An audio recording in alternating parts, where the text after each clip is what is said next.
Every investor has a personality, and Benjamin Graham says the first step is to know which type you are. Welcome to Day 4 of Investing for Beginners, Graham in simple words. Today we understand the two investor types described by Benjamin Graham, the defensive investor and the enterprising investor. A defensive investor is someone who prefers safety, simplicity, and peace of mind. They don't want to study the market daily. They want a slow, steady, low-risk approach.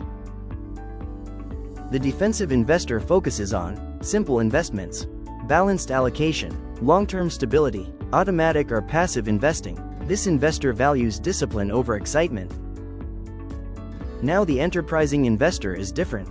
This person is willing to research, study companies, compare valuations, and look for undervalued opportunities.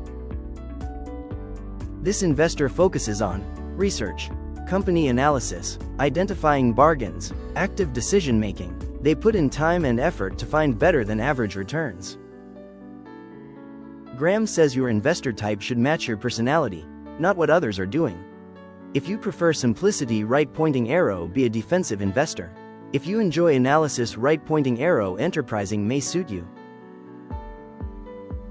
There is no better or best type. Both can build wealth, both can succeed. The key is to choose the type you can follow consistently for decades.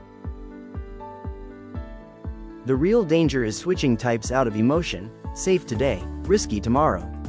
Be consistent. Discipline is more important than strategy. This was Day 4, understanding the two types of investors. Tomorrow in Day 5, we learn the portfolio plan for a defensive investor. See you in the next lesson.